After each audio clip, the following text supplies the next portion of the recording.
ಬನ್ನಿ ಲಕ್ಷ್ಮೀ ಬಾರಮ್ಮ ಧಾರಾವಾಹಿಯಲ್ಲಿ ಬುಧವಾರದ ಸಂಚಿಕೆಯಲ್ಲಿ ಏನೆಲ್ಲ ಆಗ್ತಾ ಇದೆ ಅಂತ ನೋಡಿಕೊಂಡು ಬರೋಣ. ಕಾವೇರಿನ ಹಾಸ್ಪಿಟಲ್ ಕ್ಲೀನ್ ಮಾಡೋಕೆ ಅಂತ ಲಕ್ಷ್ಮಿ ಬಿಟ್ಟಿದ್ದ ಹಾಸ್ಪಿಟಲ್ಗೆ ಕರ್ಕೊಂಡು ಹೋಗ್ತಾರೆ.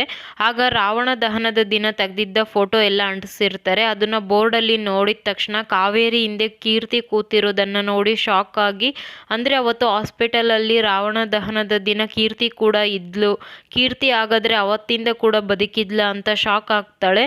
ಅಯ್ಯೋ ದೇವ್ರೆ, ಏನಾಗ್ತಾ ಇದೆ ಇಲ್ಲಿ, ಕೀರ್ತಿ ಕೂಡ ಅಲ್ಲೇ ಇದ್ಲು, ಲಕ್ಷ್ಮಿ ಕೂಡ ಅಲ್ಲೇ ಇದ್ಲು, ಹಾಗಾದ್ರೆ ಅಂತ ಟೆನ್ಷನ್ ಮಾಡ್ಕೊಂಡು ಯೋಚನೆ ಮಾಡ್ತಾ ಇರ್ತಾಳೆ. ಇವಾಗಲೇ ಹೋಗಿ ರಿಸೆಪ್ಷನ್ ಲಿಸ್ಟ್ ಅಲ್ಲಿ ವಿಚಾರಿಸ್ತೀನಿ ಅಂತ ಕಾವೇರಿ ಬರ್ತಾಳೆ. ನೋಡಿ ಈ ಹುಡುಗಿ ಹೇಗಿದ್ಲು, ಇವಳು ಯಾಕೆ ಇಲ್ಲಿದ್ಲು ಅಂತ ಕಾವೇರಿ ಕೇಳಿದ ತಕ್ಷಣ, ಓ ಆ ಹುಡುಗಿನ, ಆ ಹುಡುಗಿ ಬಂದಿ ಸ್ಥಿತಿ ನೋಡಿದ್ರೆ ನಿಜವಾಗ್ಲೂ ಅವರು ಬದುಕೋದೇ ಕಷ್ಟ ಅನಿಸ್ತಾ ಇತ್ತು, ಕೊನೆಗೂ ಆ ಹುಡುಗಿ ಬದುಕ್ಬಿಟ್ಲು, ಆ ಹುಡುಗಿದು ಗಟ್ಟಿ ಜೀವ ಅಂತ ಅನ್ಸುತ್ತೆ, ಆದ್ರೆ ಹಳೆ ನೆನಪು ಯಾವುದು ಕೂಡ ಇಲ್ಲ, ಆ ಹುಡುಗಿಗೆ ಹಳೆ ನೆನಪು ಹೊಟ್ಟೋಗಿದೆ ಅಂತ ಕಾವೇರಿ ಹತ್ರ ಹೇಳ್ತಾರೆ. ಕಾವೇರಿಗೆ ಶಾಕ್ ಆಗುತ್ತೆ. ಏನು ಹಳೆ ನೆನಪು ಹೊಟ್ಟೋಗಿದೆಯಾ, ಹಾಗಾದ್ರೆ ಅವಳಿಗೆ ಹಾಸ್ಪಿಟಲ್ ಇಂದ ಹೊರಗೆ ಹೋಗೋವರೆಗೂ ಹಳೆ ನೆನಪು ಇರ್ಲಿಲ್ವಾ ಅಂದಾಗ, ಇಲ್ಲ ಯಾರೋ ಬಂದು ಕರ್ಕೊಂಡೋದ್ರು, ಅವಾಗ್ಲೂ ಆ ಹುಡುಗಿಗೆ ಹಳೆ ನೆನಪು ಯಾವುದೂ ಇರ್ಲಿಲ್ಲ ಅಂತ ಕಾವೇರಿ ಹತ್ರ ಹೇಳಿದ ತಕ್ಷಣ, ಅದು ಹೇಗೆ ಸಾಧ್ಯ, ಹಳೆ ನೆನಪಿಲ್ಲ ಅಂದಮೇಲೆ ಅವಳು ಹೇಗೆ ಎಲ್ಲರ ಮುಂದೆ ಸಾಕ್ಷಿ ಹೇಳಿದ್ಲು, ಇದೆಲ್ಲ ನಂಬೋಕ್ಕಾಗ್ತಾ ಇಲ್ಲ ಅಂತ ಕಾವೇರಿಗೆ ಶಾಕ್ ಆಗುತ್ತೆ. ಇದೆಲ್ಲ ಆ ಲಕ್ಷ್ಮಿ ಪ್ಲಾನ್ ಇರಬೇಕು, ಅವಳೇ ಹೇಳಿಕೊಟ್ಟು ನನ್ನ ಜೈಲಿಗೆ ಹಾಕ್ಸಿರ್ಬೇಕು, ಆ ಸುಪ್ರೀತಾ ಲಕ್ಷ್ಮಿ ನನ್ನನ್ನು ಜೈಲಿಗೆ ಹಾಕಿಸ್ಬೇಕು ಅಂತ ಇಷ್ಟೆಲ್ಲ ಮಾಡಿದ್ದಾರೆ, ಇದನ್ನ ಈಗಲೇ ಹೇಗಾದರೂ ಮಾಡಿ ವಿಧಿ ಮತ್ತೆ ಕೃಷ್ಣಗೆ ಹೇಳಬೇಕು, ಸತ್ಯ ಗೊತ್ತಾದರೆ ಖಂಡಿತವಾಗಿಯೂ ಅವರು ನನ್ನನ್ನು ಬಿಡಿಸ್ತಾರೆ, ಇದೆಲ್ಲ ಬೇಕು ಅಂತಾನೆ ಮಾಡಿರೋದು, ಈಗಲೂ ಕೂಡ ಕೀರ್ತಿಗೆ ಯಾವುದೂ ನೆನಪಿಲ್ಲ, ಅದಕ್ಕೆ ಅವಳು ವಿಚಿತ್ರವಾಗಿ ಆಡ್ತಾ ಇರೋದು ಅಂತ ಕಾವೇರಿ ಅನ್ಕೊಂತಾ ಇರ್ತಾರೆ. ಈ ಕಡೆ ಲಕ್ಷ್ಮಿ ವೈಷ್ಣವ್ ಎಲ್ಲರೂ ಕೂಡ ನ್ಯೂಸ್ ಅವ್ರನ್ನ ಕರೆಸಿರ್ತಾರೆ. ಎಲ್ಲ ಸತ್ಯನೂ ಸರಿಯಾಗಿ ಹೇಳ್ತೀಯ ಅಲ್ವಾ, ಎಲ್ಲ ನೆನಪಿದೆ ಅಲ್ವಾ ಅಂತ ಸುಪ್ರೀತಾ ಹೇಳಿದಾಗ, ಆ ನೆನಪು ಇದೆ, ನಾವು ಹೋಟೆಲ್ಗೆ ಹೋಗಿದ್ವಿ, ವೈಶ್ಗೆ ನಾನು ಬಂದಿರೋದು ಗೊತ್ತಿರಲಿಲ್ಲ, ಅದಾದಮೇಲೆ ಆ ಹುಡುಗಿ ಬಂದ್ಲು, ತಪ್ಕೊಂಡ್ಲು, ಜೊತೆಗೆ ಅದಾದಮೇಲೆ ಮುತ್ತು ಕೊಡೋಕೆ ಹೋದ್ಲು, ಅದಾದಮೇಲೆ ಫೋಟೋ ತೊಗೊಳಕ್ಕೆ ಹೋದ್ಲು, ಆಗ ಕೋಪ ಬಂದು ನಾನು ತಳ್ಳಿದೆ, ಅವಾಗ ಆ ಹುಡುಗಿ ಹೊಡೆಯೋಕೆ ಬಂದ್ಲು, ಇಷ್ಟೇ ತಾನೇ, ಹೌದು ಕರೆಕ್ಟ್, ಇದನ್ನೇ ಸರಿಯಾಗಿ ಹೇಳ್ಬೇಕು ಅಂತ ಸುಪ್ರೀತಾ ಹೇಳ್ತಾ ಇರ್ತಾಳೆ. ಸ್ವಲ್ಪ ನೀರು ಕುಡ್ಕೊಂಡು ಬರ್ತೀನಿ ಅಂತ ಕೀರ್ತಿ ಹೋಗಿದ ತಕ್ಷಣನೇ ಅಲ್ಲಿಗೆ ಅನನ್ಯ ಮತ್ತೆ ಅವ್ರ ತಂದೆ ಹೋಗ್ತಾರೆ.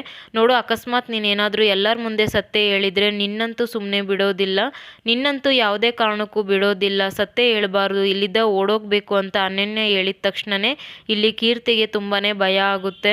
ಕೀರ್ತಿ ಕೂಡ ತುಂಬಾ ಗಾಬರಿಯಲ್ಲಿ ಇರ್ತಾಳೆ. ಆರಾಮಾಗಿರಿ ಕೀರ್ತಿ ಅವರೇ, ನಿಮ್ಗೆ ಏನೂ ಆಗಲ್ಲ ಅಂತ ಲಕ್ಷ್ಮಿ ಹೇಳ್ತಾ ಇರ್ಬೇಕಾದ್ರೆ, ಹೇಳಿ ಕೀರ್ತಿ ಮೇಡಮ್, ನೀವು ಕೂಡ ಅವತ್ತು ವೈಷ್ಣವ್ ಸರ್ ಜೊತೆ ಹೋಟೆಲ್ ಅಲ್ಲಿ ಇದ್ರಂತೆ, ಹಾಗೆ ಅನನ್ಯ ಅವರು ಮಾಡ್ತಾ ಇರೋ ಆರೋಪ ವೈಷ್ಣವ್ ಅವರು ಅನನ್ಯಗೆ ಮುತ್ತು ಕೊಡೋಕೆ ಹೋದ್ರು ಅಂತೆ, ಇದು ನಿಜನಾ, ನಿಜ ಹೇಳಿ ಅಂತ ಎಲ್ಲ ನ್ಯೂಸ್ ಅವರು ಕೇಳಿದ ತಕ್ಷಣ ಅನನ್ಯ ಮುಖ ನೋಡ್ತಾಳೆ ಕೀರ್ತಿ. ಆಗ ಅನನ್ಯ ಕೋಪ ಮಾಡ್ಕೊಂಡು ಹೇಳ್ಬೇಡ ಅಂತ ಸಿಗ್ನಲ್ ಮಾಡ್ತಾರೆ. ಕೀರ್ತಿ, ನಾನೇನು ನೋಡಿಲ್ಲ, ನಂಗೇನು ಗೊತ್ತಿಲ್ಲ, ಬಿಟ್ಬಿಡಿ ಅಂತ ಇಲ್ಲಿ ಕೀರ್ತಿ ಗಾಬರಿಗೊಂಡು ಅಳ್ತಾ ಇರ್ತಾಳೆ. ಆಗ ಲಕ್ಷ್ಮಿ ಮತ್ತೆ ವೈಷ್ಣವ್ ಇಬ್ಬರಿಗೂ ಕೂಡ ಶಾಕ್ ಆಗುತ್ತೆ. ನಂಗೇನು ಗೊತ್ತಿಲ್ಲ, ನಾನು ಇಲ್ಲಿಂದ ಹೋಗ್ತೀನಿ, ಬಿಟ್ಬಿಡಿ ಅಂತ ಅಲ್ಲಿಂದ ಕೀರ್ತಿ ಓಡೋಗ್ತಿರ್ತಾಳೆ.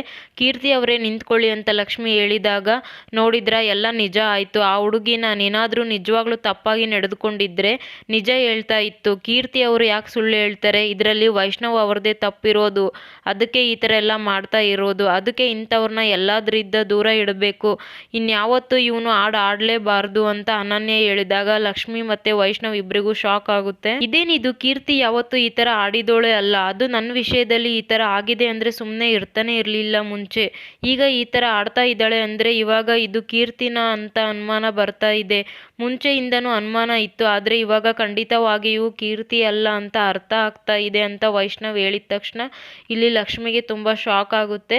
ಇದಿಷ್ಟು ಬುಧವಾರದ ಸಂಚಿಕೆ. ಯಾರೆಲ್ಲ ಸಬ್ಸ್ಕ್ರೈಬ್ ಮಾಡ್ಕೊಳ್ದೆ ನನ್ನ ವಿಡಿಯೋ ನೋಡ್ತಾ ಇದ್ದೀರಾ, ಪ್ಲೀಸ್ ಸಬ್ಸ್ಕ್ರೈಬ್ ಮಾಡಿಕೊಂಡು ನನ್ನ ವಿಡಿಯೋನ ನೋಡಿ.